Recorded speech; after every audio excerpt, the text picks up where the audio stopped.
Hi, everybody, and welcome. Um, Glad to have you all here to talk about the wild and weird world of deregulated energy. My name is John Campbell. I'm a reporter based in New York. We have a good panel for you tonight, four incredibly knowledgeable folks who are going to tell us about four different states and help us to make sense of a fascinating and sometimes complicated topic, one that doesn't get quite as much attention as it should. About 20 years ago, in the late 1990s, lawmakers across the US fell in love with deregulation. Cutting government tape was politically popular, and state and federal leaders set out to deregulate every industry that wasn't nailed down, from telecoms to railroads to energy. In the years that followed, at least 18 states deregulated their energy markets to some extent, and it was a major change. For most of the 20th century, the residential energy market was pretty boring. Consumers purchased their power through their local utility, entities that were heavily regulated and faced strict price controls. Proponents of deregulation argued back then that traditional utilities had become bloated, antiquated monopolies with no incentive to provide good service. The idea was that a new industry would be more nimble and responsive to customers.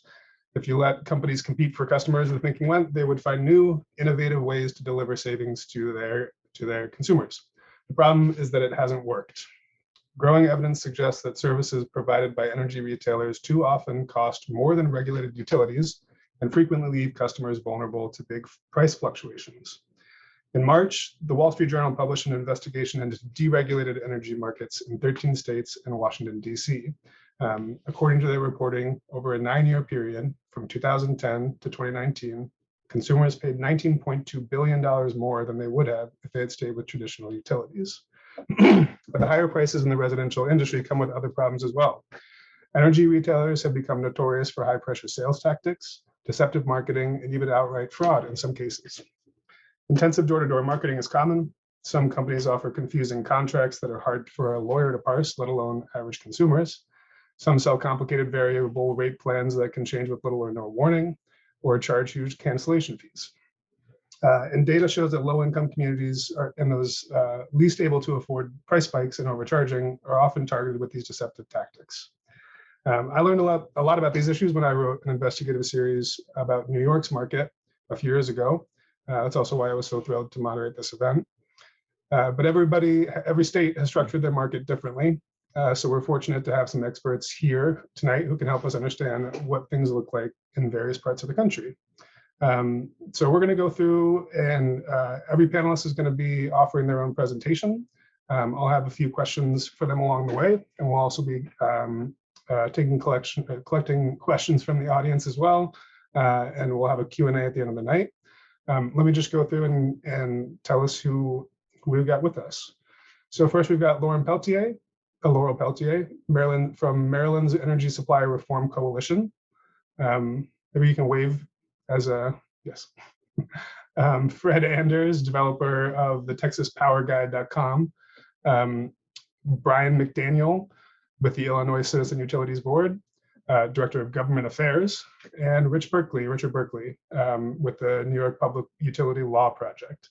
Yeah, I guess we can just jump in. I think, Laurel, you're first with your presentation. Thanks, John. Hi, I'm Laurel Peltier. I am from Maryland, and my focus tonight is on low-income households. I was a writer that fell into this story. I have been working hard. We built a big coalition. Awesome partners. I would say in Maryland, our probably strongest partner is AARP Maryland. And I work every single week directly with low-income clients in an energy assistance center. So it's great.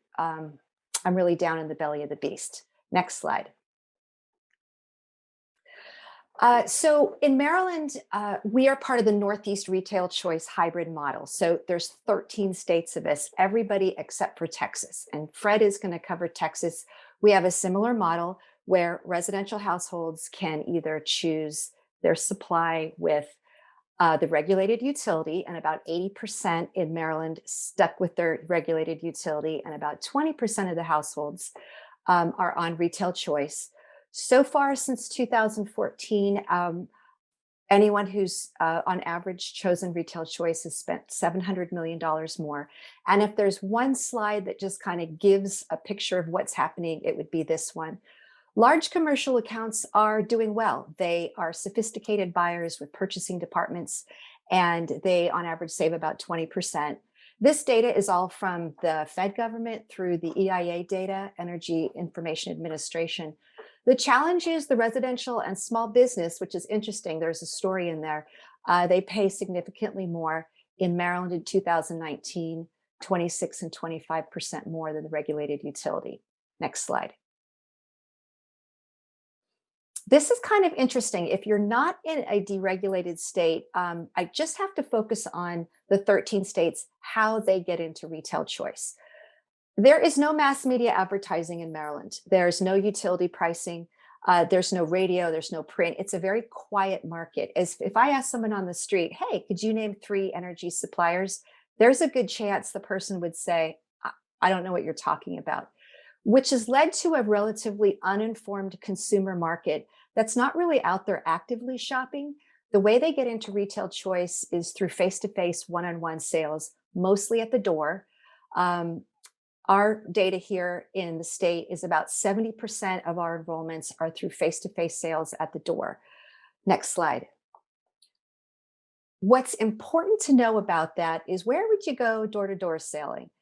This is my little state of Maryland, and this is a heat map, and it is showing us the number of different suppliers in the year 2020, how many went to different zip codes.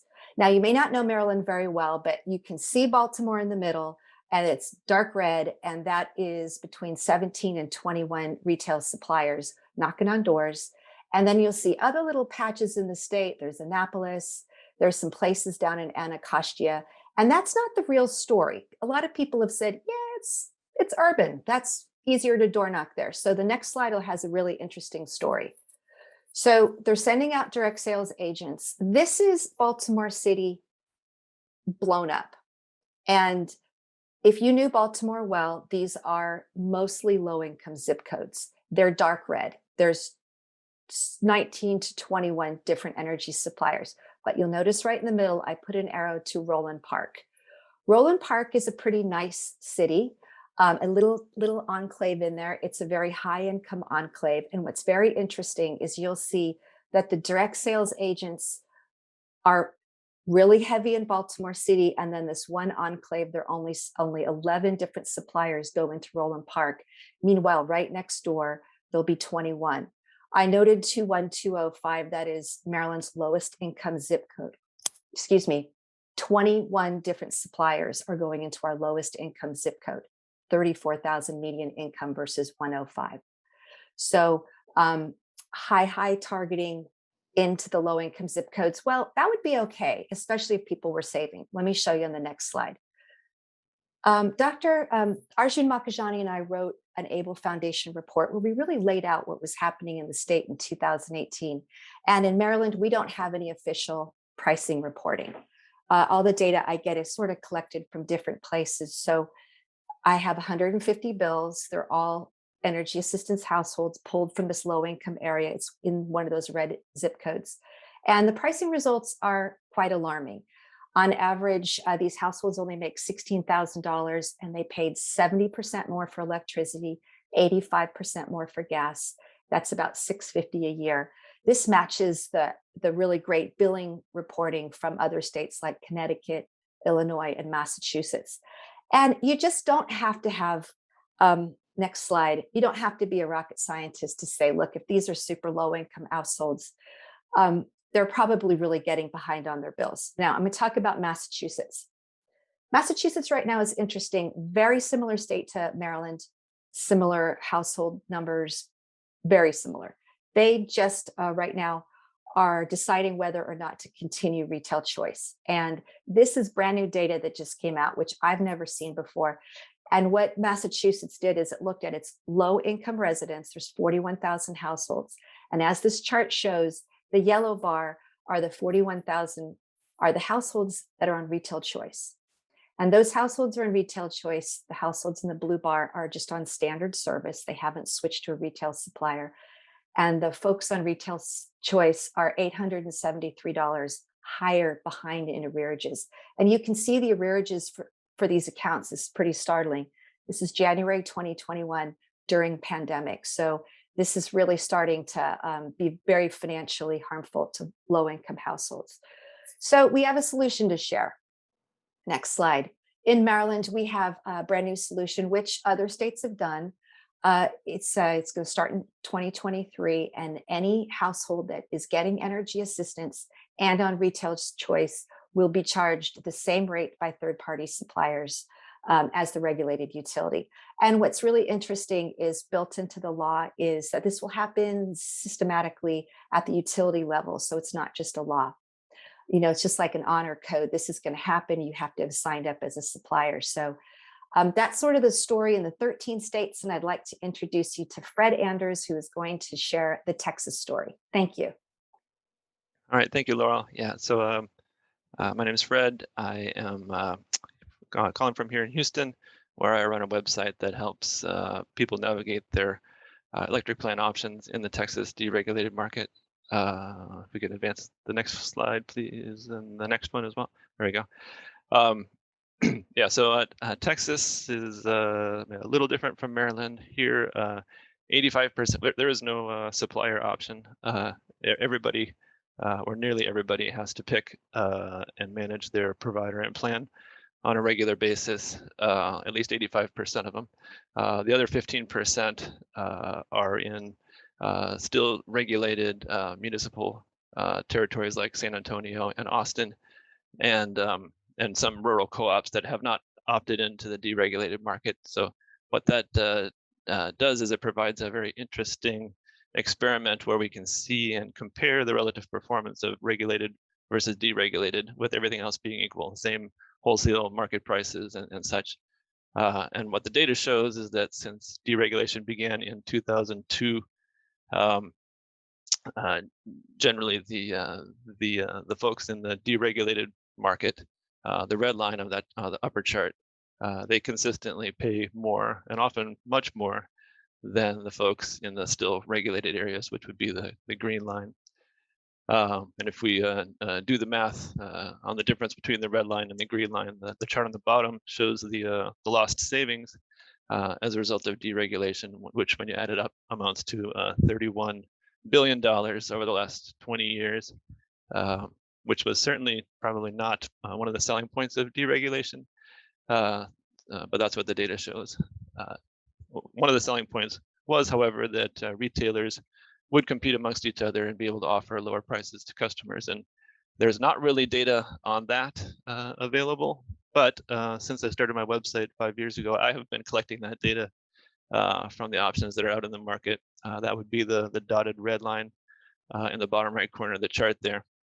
And indeed, you can actually save money if you shop astutely in the market. The average price hovers around 8.5, 9 cents, which beats the average, but clearly the average Texan does not succeed in shopping for that plan based on the solid red line. And what's more, probably for everybody who does succeed to get a below average rate, there's probably somebody else who's paying an above average rate that cancels it out. Those aren't even shown on the chart, but they would probably exceed the axis of the chart. I've looked around. There's for data about who pays or what demographics pay different rates. There is no such data, even among groups that should otherwise be chartered to gather that. But I think from my limited firsthand experience talking with clients, and clearly listening to Laurel here, it's pretty obvious that the people that can least afford to pay those higher rates are likely the ones that are doing so. So how does it happen that people don't take advantage of the lower rates that are available to them? Well, there are two main groups there, or two main reasons. One is inattention. So when you have a contract and it's a 1, 2, or 3 year contract, you might not notice when it finally expires. And if you don't notice, then generally the retailer will roll you into a relatively expensive month-to-month plan until you do notice. That's probably a big component of it. Then once you are back in the market and shopping, we find that the shopping process is exceedingly confusing. And so if you go to the next slide, we'll see a little example of what people would typically observe if you were a homeowner in Houston. and you were shopping for a plan for a typical home with an average consumption of about 1,000 kilowatt hours per month, these would be some of the options you would have seen last week. And unlike Maryland, as Laurel was saying, there it's maybe a little more marketing in the shadows. But here in Texas, with so many people having to renew every year, the marketing is in your face all the time in every media channel you can imagine, and the competition for your business is pretty intense, at least from a getting your eyeballs perspective, not necessarily from a price perspective. And what we find is that in order to close deals for what is effectively a commodity product, a lot of marketers take rather creative liberties with the marketing and the pricing. So I know you didn't have a lot of time to look at these options, but let's go ahead and advance at one, and we'll show what these would actually cost. And go back one, please. Yeah, there you go. So in this case, option E on the right would actually be the cheapest plan at $1,300 per year. But if you had just gone with one of the others based on the perception of a lower average rate, or maybe a desire to support green energy, you probably would have gotten locked into overpaying by $300 to $600 extra annually. So those the gimmicks that the retailers use, some of them I list here in the red text, but there are many more. I consider them a symptom of the problem, and while I don't condone their usage, I attribute the root cause of our broken process more to the game and the rules that are set up around the game, and that falls more on the regulators and the PUC. So let's look at the next foil, and we can dive into that just a bit to help folks understand. So for every plan that people can find on the web or elsewhere, there's supposed to be what's called a electricity facts label, which is a 1 or 2 page document that describes all the legalese and the component rate elements and whatnot. Generally the stuff that's in the middle orange box on this foil. Unfortunately, the EFLs also start at the top with an average price table, which discloses the average reference price at 3 very specific usages: 500, 1,000, and 2,000 kilowatt hours per month. And that is often confused by consumers as being the actual rate of the plan, rather than just the rate at one specific point. And the problem is that retailers often use those 3 points to get people's attention, to win the search engine game, but then they have the ability to charge any other price at any other usage. So in theory, they could charge 0 at these 3 points and $1 million at the other points, and it would still be legal. Now, nobody's quite that egregious, thankfully, but the bottom line is that you have to dig in, click in several layers to find this document, download it, do the math, which generally requires a spreadsheet in order to do that. Oh, sorry, go back, please. In order to truly figure out the cost. And if you look at the chart in the red area, that's what I try to generate for folks. You can see that this particular plan, while it advertises 9.9 cents at 1,000 kilowatt hours per month, if you use 1,001, then it actually doubles the rate to 19.8 cents. And across the span of monthly usages, as your air conditioning and your heating cycle through the different seasons, you'll actually end up paying about 14 cents instead of the 9.9 that's advertised. And so it's, again, very difficult to know what you're going to pay unless you can really do the math across your whole range of usages. So looking forward, I've advocated this for a long time. To the PUC is the websites that people shop at really should have the capability to do math across their usage and calculate and rank the prices for their exact usage. Because if they don't, then people are susceptible to these types of gimmicks. The PUC runs the largest shopping website marketplace called Power to Choose here in Texas. They do not offer that capability, although they easily could. Another thing is they they probably should get rid of the average table on the top that mostly just serves to confuse people and enable retailers to game the system, but they haven't gotten rid of that either.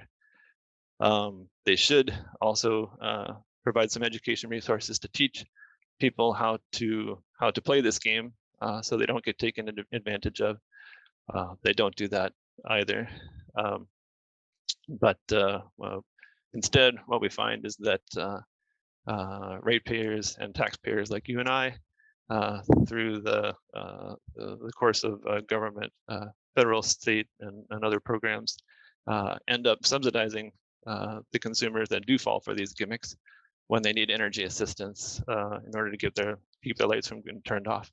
And that has the end result of basically perpetuating the system by paying the retailers the full exorbitant price that they tricked people into signing up for.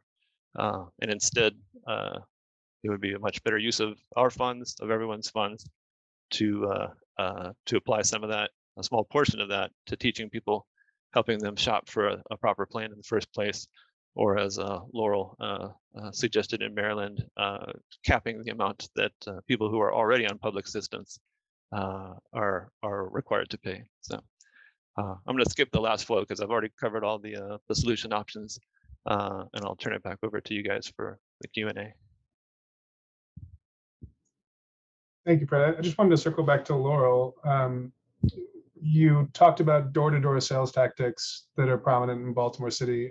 What kinds of sort of trickery have you seen? What can you give some examples of how sales agents kind of what tactics they use to get people to sign up?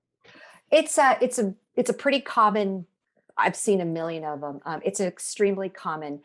It's an energy salesperson. It's usually two that go together. They are, by the way, they're primarily on 100% commission. They're not generally employees of the supplier. They're outsourced. They're generally from the community. And what I've actually sat in with some of their sales training, and they're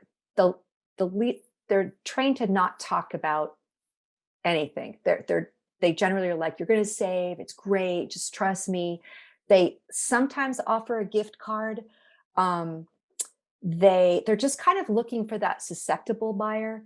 And I mean, a lot of times, so remember, some of these households, they can be coming by every few weeks. And they're generally elderly folks. They're generally seniors. And it's a really quick sale. I find that they're just not filled with lots of information. And those are the people that are switching. And also this is really one that we're watching. People who don't speak English, our utility bills in Maryland are only in English. So I'm finding a lot of folks where a Spanish speaker came by and they're just lost. So they really have to be educated on what happened and how to read their bill with somebody who speaks in Spanish. So it's tough. I mean, there's 150,000 direct sales that happen. There's a lot of churn in this industry. Very hard for our PSC to, enforce this because it happens out at a door. And our state's really stepping up the enforcement, but it's a lot of just individual sales that are happening out. So I hope that explains it. It's a very unique type of way to sell a product. Yeah. Fred, I wanted to circle back to something that you said as well. You mentioned that this is what's being sold as a commodity. Why is that significant to you? What is different about a commodity than some other product that might be, substantially different from one provider to another? Well, yeah. So with a commodity, it becomes very difficult to differentiate your product from someone else. And what we find is it's all the same electricity being sold. There's no real reliability difference because it's all coming from the same grid across the same wires. So in order to differentiate their product, most marketers end up either differentiating through deception or through things that don't really make a difference. Like green energy is a popular approach these days. Although the backstory is that the renewable energy certificates that these plans are underpinned by, they don't really make a difference to the construction of the next solar or wind farm. So, but people want to do good. They want to do good for the environment, and so that's a popular sales approach. Yeah, I mean, I think something I saw in my reporting was that a lot of folks, did look for those green credits, and that was one of the reasons why they maybe chose to sign up with what in New York we call ESCOs, but those are not really making a significant contribution to reducing carbon emissions. No, but they do make a good significant contribution to the retailers' margins. Because the prices that they extract are much higher than what they actually have to forward onto the wholesalers or onto the generators in exchange for those certificates. Especially here in Texas, where we have huge wind energy resources. They crank out abundant RECs all the time, and they just the supply grossly exceeds the demand for that, and it will never catch up. So. All right. Well, I guess we should move on to Brian, who can tell us about what things look like in Illinois. Yeah, good evening, everybody. Same story, different verse in Illinois. It's been tough on residential consumers and small business consumers, no doubt about it. I could go through all the numbers, the saving and loss numbers. You'll see a little bit of it in my presentation. A lot of it's just, information. You talk about a good market, a competitive market, you have good information in a market like that. Cub, in our role, we're trying to get that information out there. We're not for profit.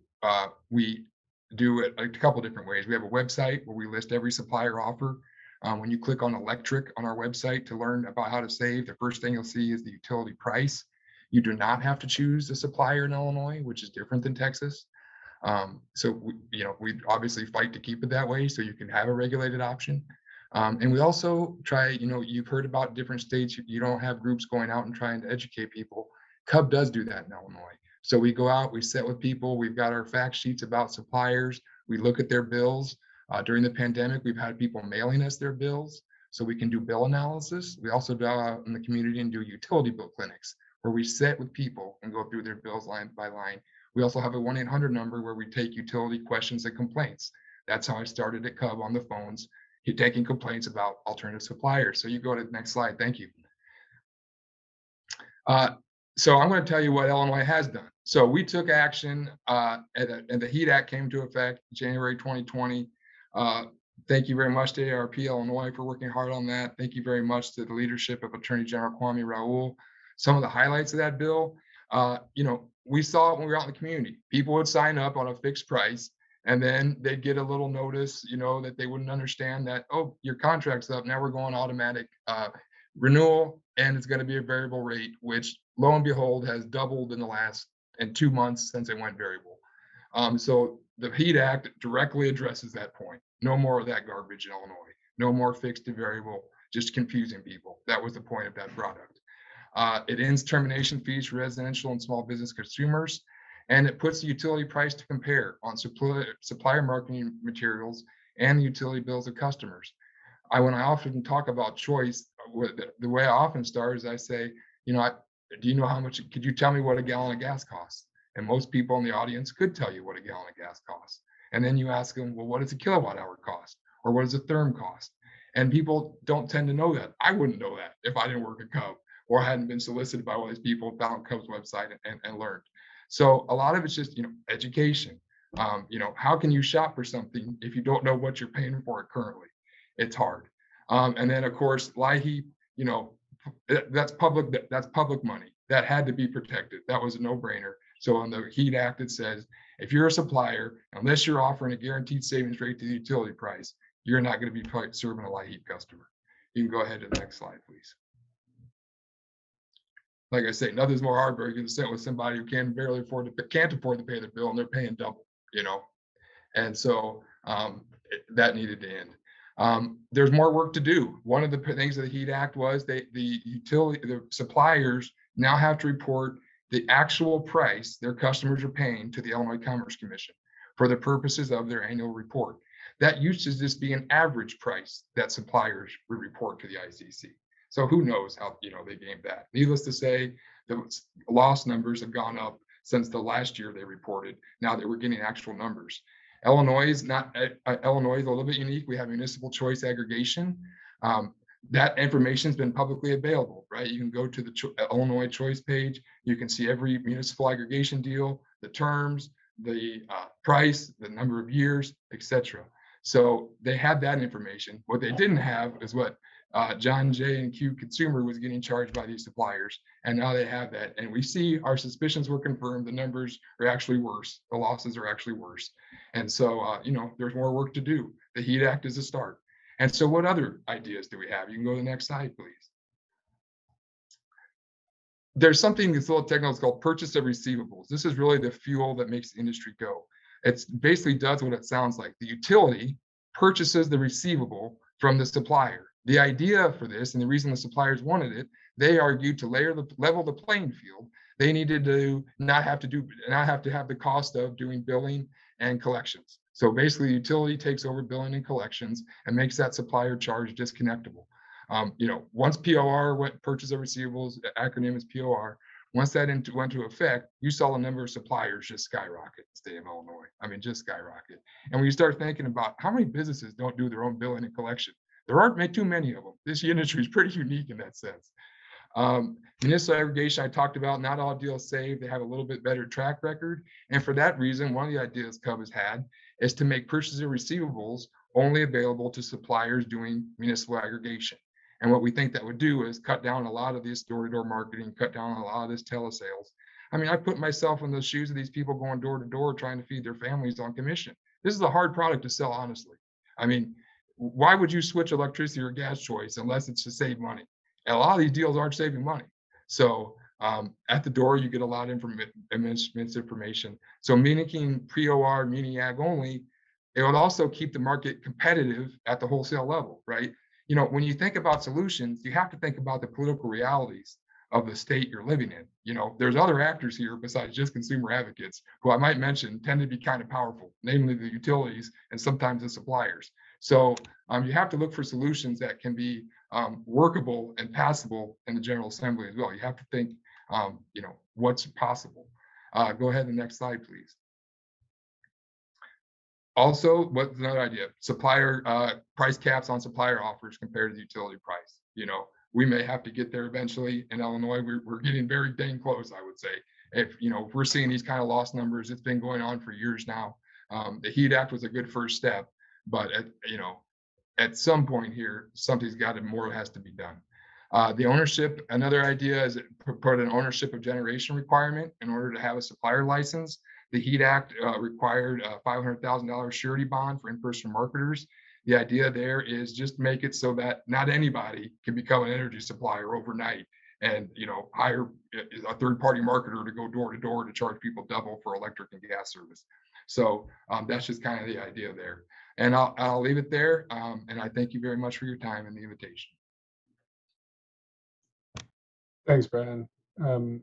Again, we'll do some follow-up questions, but I want to get to Richard, who can tell us about New York and the saga that is New York. Thank you. And if we go to the next slide, please. So these are the 5 things we're going to talk about really quick, about a minute and a little change for each. Next slide, please. So overcharging of New York utility consumers 2012 through 14. In 2012, in an upstate New York rate case, our testimony, based on examining individually millions of bills, showed that ESCOs routinely overcharged consumers, charging them much more for energy than the utility would. Between August 2010 and July 2012, the extra cost for electric consumers was $90.2 million. And, the rhetoric of savings was that people who were able to save even a little bit with ESCOs only saved 1.8 million in that time period. So 50 times the size of the savings were the losses. In the same 2-year period, 22 million in overcharges for gas customers and 470,000 in savings for those lucky people who saved a little bit at one point in time over those 2 years. And again, for low-income customers, savings was far lower on average. For non-low-income customers, overcharges were similarly high, if not higher. Next slide, please.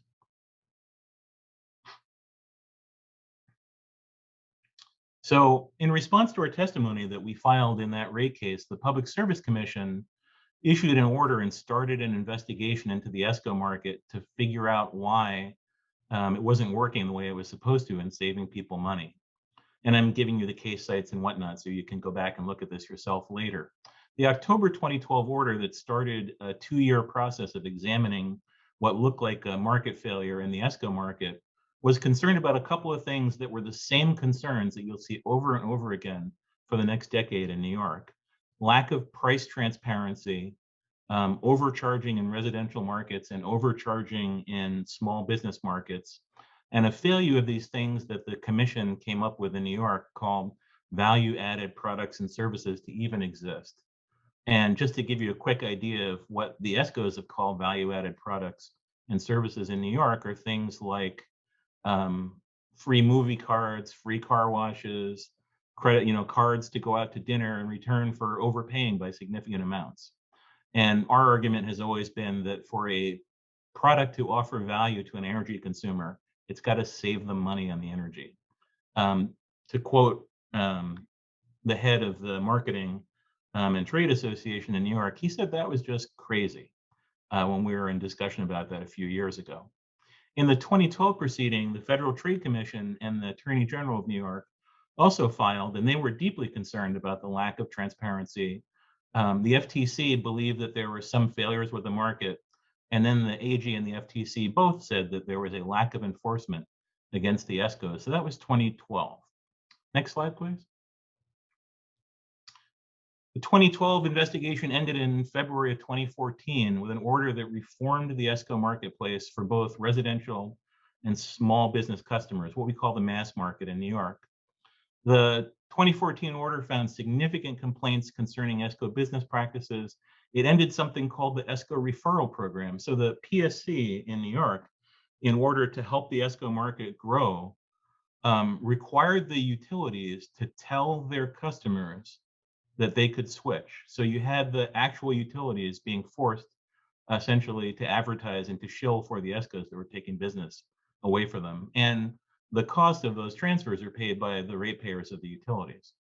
The 2014 order also created some price transparency measures. And that order found that residential ESCO consumers didn't benefit in terms of price as compared to just simply staying with the utility. Now, the Public Service Commission then allowed the ESCOs that wanted to produce a value-added energy product or service that would allow them to charge more than utilities. And they said, we want our staff to keep investigating the proceeding. We then had a follow-up order in 2015, which rolled back most of the reforms of 2014 and started a 1.5-year process to come up with an idea of what value-added products and services could be for the ESCOs. We didn't like that. And so we actually went to, and I've met John before, we went to the Village Voice and we talked to them about this and said, we have a story that you'll never believe. And John wrote a really nice story. Thanks again, John. Next page, and we'll come back to that.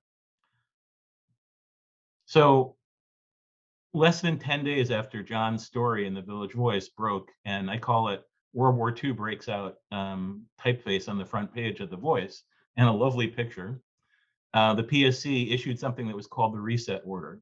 So it overturned the looser standards of the 2015 order. So it overturned the overturning of the reforms from 2014. It found that effective competition in the mass market did not exist. And that was directly responsible for large numbers of consumer complaints. And I have the number down below, but thousands a year. As a result of this order, litigation began immediately in the courts. The ESCOs fought to delay any kind of action and to get a temporary restraining order against the state, because at this point in time, and I'll say this number again in a little bit, the ESCOs were overcharging New Yorkers in the mass market, that is small businesses and residential, more than $1 million a day. For more than $1 million a day in overcharges, it makes perfect sense to litigate forever. And that's exactly what started in 2016.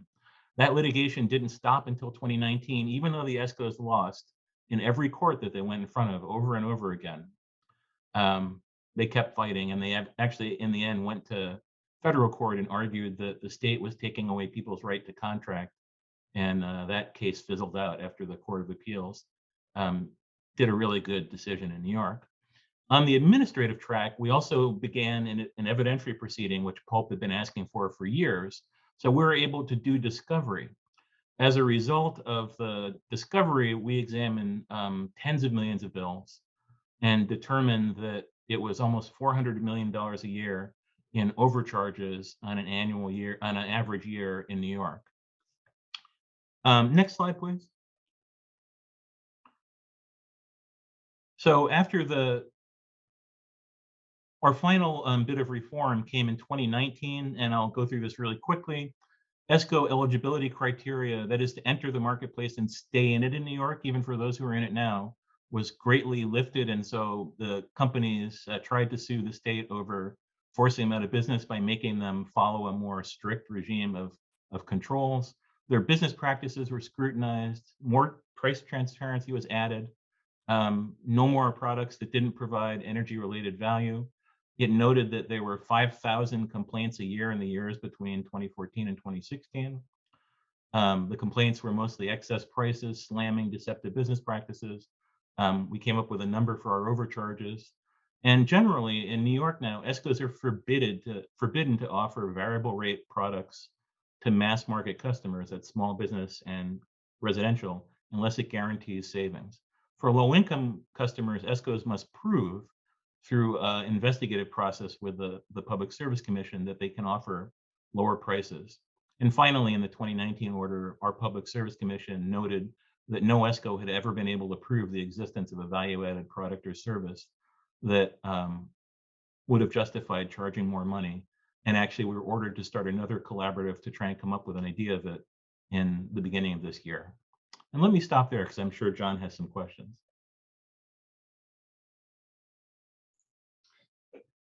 Yeah, Richard, you said something about at $1 million a day, it's worth it to litigate this to death. And I think, because I think we've talked about this before, that it seemed like the industry adopted the tactic of stalling, because in the meantime they were making money hand over fist.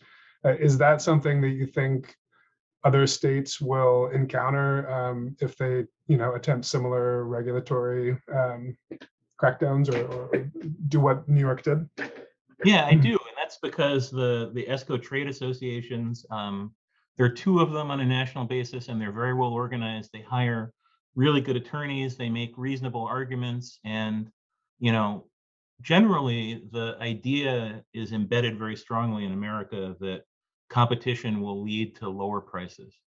And so it's always this sort of belief by the regulator that there must be just some error, and if we can just tweak this and fix this, that it'll come out the right way. In the meantime, the ESCOs are laughing all the way to the bank. Oh, thank you for that. I think we're running low on time here, so we might be ready to sort of open things up to some of the chat or some of the questions that have come into the chat. And I want to go back to something that Brian mentioned earlier about POR, purchase of receivables. And so the question here is from Amy: how many states have POR? I think all 4 states that we have on the call here do, but maybe there's someone who can speak to how widespread that practice is and whether that creates kind of a moral hazard of companies not having to ever deal with collections and then not having to sort of follow the same rules that most other companies do. Laurel, you probably know best of everyone how many states have POR. Can you guys hear me?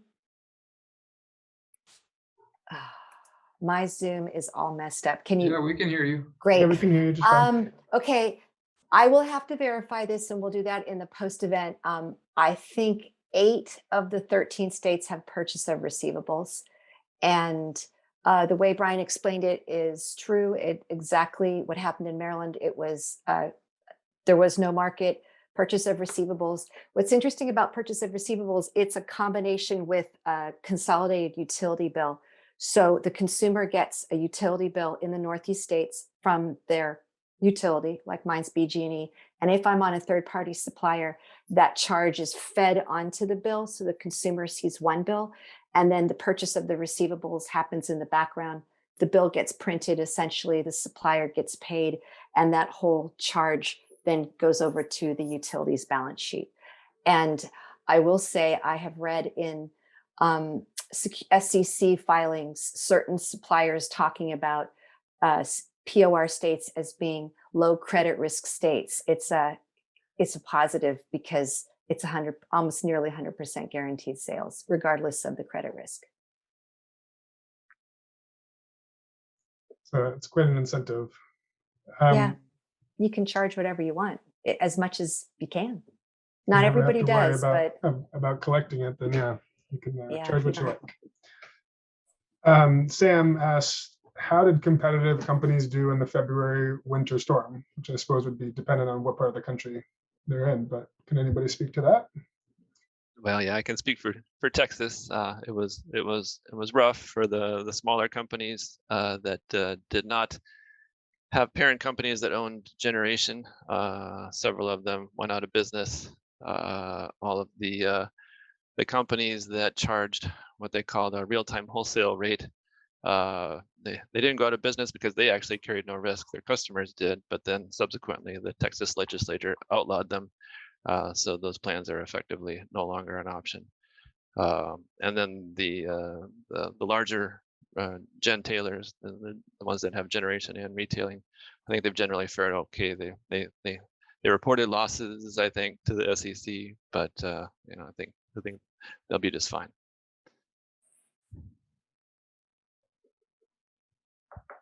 We have another question from David, and you know, I think Fred touched on this a little bit, but maybe maybe we can hear from everybody about whether there's ever a company that can compete with utility on price. All these companies are buying from the same wholesale markets. We've sort of heard about the problems with the way the system is supposed to work. Is it even possible for these companies to compete on price with a regulated utility? Fred, you sort of mentioned that some folks who are really diligent about hunting around for prices might do okay, but maybe others can speak to that as well. When does it work, in other words? Texas, maybe the question is moot because nominally there are no companies that both generate and serve as retailer, although their parent companies actually tie them together. But so I'm going to defer to the other states to answer that question. Yeah, and I'll pipe up for New York. Thanks, Fred. I mean, we found that in some circumstances, our belief is that it's generally with the loss leader that the companies start out with in the beginning, or if you're an extremely active shopper and just go from one loss leader to another. And we have limited switching charges in New York. So if you break your contract early, we've limited the amount that the ESCO can charge you. But we find that by and large, it's a straight loss for the customers, and that there are out of 213 ESCOs in New York, there are only 10 at this point that have been able to prove to the Public Service Commission that they're able to sell for less than the utility. And so those are companies that are focusing on the low income market, and they have to go back periodically and reprove that they can do that. But less than 5% of the companies have been able to show that. Gotcha. So we've got two questions. Let's see here. This is a similar question, I suppose, but Paula asks if there's any effective way for this market to work for residential small business customers, other than insisting on consumer responsibility to spend significant time to protect themselves against deceptive practices. I would just, aggregation where you have a first there's a vote, right? Does your municipality want your city council mayor to go out and look for a better deal? Aggregation where you're putting your whole city together. It's like the Costco model, right? You're buying for a larger group of people, including small businesses. A lot of times the city council hires an energy expert to put out an RFP, get bids. There's a lot more information shared throughout that process. Let me put it to you that way. And so, that's maybe one way just to throw out there. But I mean, to regulate door-to-door sales is daggone hard to do, to police what's said at the door is, impossible really. And call me an optimist, but I think that with the proper guardrails from the regulatory side, I think that that retail choice has potential to work. I think that the power of the internet is gradually being brought to bear. on it to help people do the math to shop, at least here in Texas. There are more and more companies like mine that are stepping up to offer that service to people, and I think that will potentially maybe swing the tide, maybe someday. And our belief in New York is that ESCOs are unnecessary, expensive, and harmful to consumers. So it is possible that properly constructed municipal choice aggregations, like Brian was saying, and particularly when they write their contracts to get lower prices, can probably get to lower prices with this idea of aggregate buying. But there's no need to use a third-party for-profit entity to do that. You could do that through a not-for-profit entity like Massachusetts started doing in the 70s. And there are other states that do this through not-for-profits or through the government mass buying possibility. So we don't believe that ESCOs have any purpose in the market other than to funnel ratepayer money into their pockets and to harm consumers. And I say that when I go to their conferences from time to time too.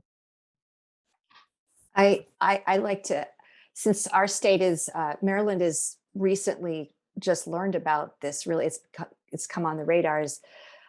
There's one thing I've always wondered when I look at the EIA data, and this market is owned by the big retailers, NRG, Constellation, TXU, Vistra.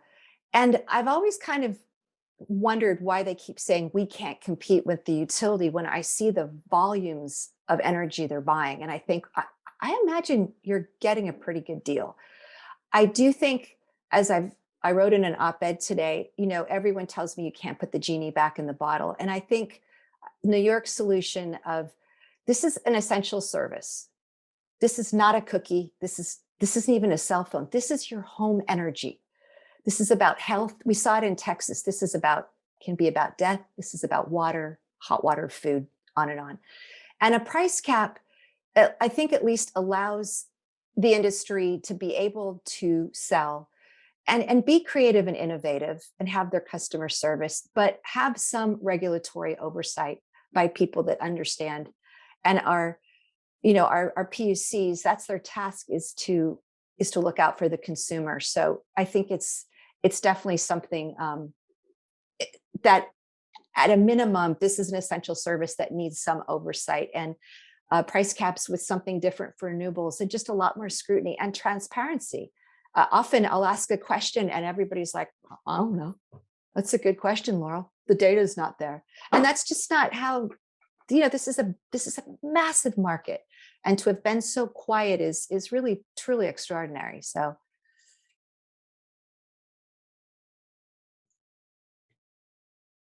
Ryan, we have a question here about Liheap dollars in states with POR. Maybe you can address how that works. I mean, how does that money flow through in a system with POR? I'll take this one. I've spent a lot of time on this.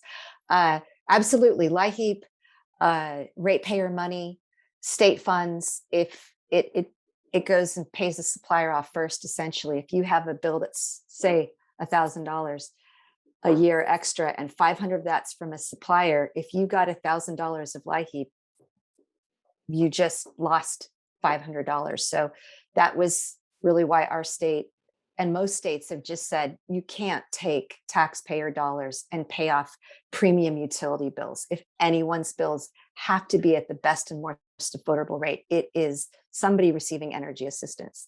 So Liheap and all that is generally just credited to a low-income family's bill as a separate credit item. What happens above that credit item has nothing to do with Liheap, at least in Maryland. Yeah, and I'll second Laurel's presentation of that, and I'll add a thought, which is many of our states have had some form of moratorium during the pandemic for the last 18 months. And so arrears have gone up dramatically. In New York, our arrears have gone up by 107% since February of 2020. We're up over $1.5 billion in arrears, not all low income, but it's traditional low income, newly low income, and a lot of middle and lower middle class families. And our concerns are that ESCOs are still in the marketplace. And so ESCOs are going to have a piece of that. And as we straighten this out, we're going to find out more about the unaffordability of energy in our states, even before we go back to look at ESCOs again and see if this expensive 20-year process is worth keeping around. And I'll point out, by the way, New York is in a better place now, but we've been fighting every year for the last 10 years to get ESCOs under control, and they continually manage to lobby their way back into some kind of a restoration through the legislature or through our Public Service Commission. I guess to end on somewhat of a positive note, it does seem like everyone is reporting that there is increased attention from regulators and at least some movement as compared to 5 years ago when this wasn't really on anybody's radar. It seems like I'm hoping I'm hearing that from all 4 states here. Yeah, that's good to hear. Yeah, no, this topic and the Wall Street Journal article, I think really just sort of summarized it. And I'm just going to shout out to our PSC. They have 180 and they're doing a lot. They're really, the regulations that they can, they're going after suppliers, and they've made a big dent. Same in Illinois. We're seeing a lot of action at our Commerce Commission where they're, going after suppliers, and we obviously intervene in those cases and try to help the best we can. So yeah, enforcement. You can write the best laws in the world, but unless you got somebody on the beat to lay the hammer down, it's not going to make a lot of difference. So. And I'm just going to say what's something I hear all the time: pricing is not regulated in my state. The sales process is. And like I said, there's 150,000 sales happening all over the state. And that's really the issue here, is we're getting down to this is pricing and this is a utility bill. And this is a tough one. The other notable thing is that it seems like groups like all of you alls are collecting a lot of data and doing a lot of work that maybe regulators should have been doing. So it's a good thing that you all are out there and helping to at least give numbers to the issue so that people can learn about it and maybe do something about it. And with that, I will send things over to Tim, who will take us out. Thank you, folks. I'm Tim Whitehouse. I'm with Public Employees for Environmental Responsibility. When we were asked to co-host this, we were absolutely delighted. We've been engaged in this issue from a different angle that's been touched upon by a few of the speakers today, and that is from the clean energy angle, where retail choice, at least in Maryland, is not working for Maryland consumers in the clean energy markets. It's creating market confusion. There are many good players on the market, for example, that are trying to sell community solar credits and community solar energy.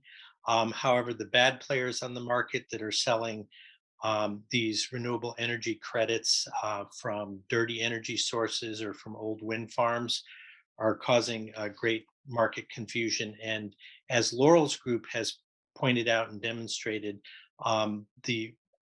the ratepayers are paying up to 51% more for these products. So there's an intersection that's growing between this market and our desire and need to switch over to real clean renewables to combat climate change. In terms of next steps, we will be sending out an email to everyone that registered for this event with contact information. And we're very interested in hearing from you, all the speakers are, and what you would like to learn more about and what you think could be in other webinars or other forms of instruction. And so that'll be going out in 3 or 4 days. And we'll also have YouTube of this on our website. And feel free to share that link to this event. So again, thank you to all the speakers, and I hope we can be in touch soon. Thank you, everybody. Bye.